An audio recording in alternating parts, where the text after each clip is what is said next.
విశాఖలో $15 బిలియన్ ఖర్చుతో Google data centre ఏర్పాటు చేస్తామన్న ప్రకటన తర్వాత పరిస్థితులు వేగంగా మారుతున్నాయి. ముఖ్యంగా ఇప్పటి వరకు సాగర తీరాన ఉన్న నగరంగా మాత్రమే విశాఖను చూసిన పలు కంపెనీలు ఇప్పుడు అభివృద్ధి అవకాశాలకు చిరునామాగా నగరాన్ని చూస్తున్నారు.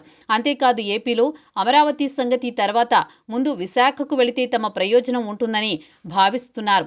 దీంతో విశాఖ తీరం ఇప్పుడు హాట్ కేక్గా మారుతోంది. విశాఖలో గూగుల్ డేటా సెంటర్ ఏర్పాటు ప్రకటన తర్వాత దేశంలోని మెగా రియల్టర్ల చూపు ఒక్కసారిగా నగరంపై పడింది. అదే సమయంలో ఐటీ కంపెనీలు కూడా భారీగా తరలివస్తున్న నేపథ్యంలో రియల్ ఎస్టేట్ రంగం ఊపందుకుంటోంది. భారీగా రెసిడెన్షియల్, కమర్షియల్ ప్రాజెక్టులు ఇప్పుడు చేపట్టేందుకు సిద్ధమవుతున్న వారు ప్రభుత్వం కూడా వీరిని ప్రోత్సహించడం ద్వారా వాణిజ్య రాజధానిని అభివృద్ధి చేయాలని భావిస్తోంది. ఇప్పటికే రియల్ ఎస్టేట్ రంగంలో టాప్లో ఉన్న రహేజా, సత్వా, ఏఎన్ఎస్ఆర్ గ్రూపులు విశాఖకు తరలిస్తున్నారు. వైజాగ్ చుట్టుపక్కల భారీ ప్రాజెక్టులు చేపట్టేందుకు ఈ 3 కంపెనీలు ముందుకొచ్చాయి. దీంతో ఈ 3 సంస్థల ప్రతిపాదనలకు ఏపీ ప్రభుత్వం ఆమోదం తెలిపింది. మధురవాడలో 2172 కోట్లతో రహేజా ప్రాజెక్టు తమ వ్యాపార విస్తరణకు సిద్ధమవుతోంది. వైజాగ్ను కీలకంగా భావిస్తున్న రహేజా ఈ మేరకు ప్రాజెక్టు విస్తరిస్తోంది. ఏపీ ప్రభుత్వం ప్రోత్సహిస్తోంది.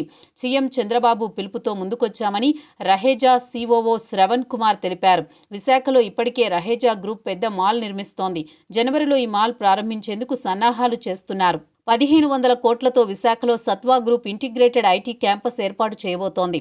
గ్లోబల్ క్యాపబిలిటీ సెంటర్ ఇన్నోవేషన్ క్యాంపస్ను ఏర్పాటు చేసేందుకు ఏఎన్ఎస్ఆర్ ముందుకు వచ్చింది.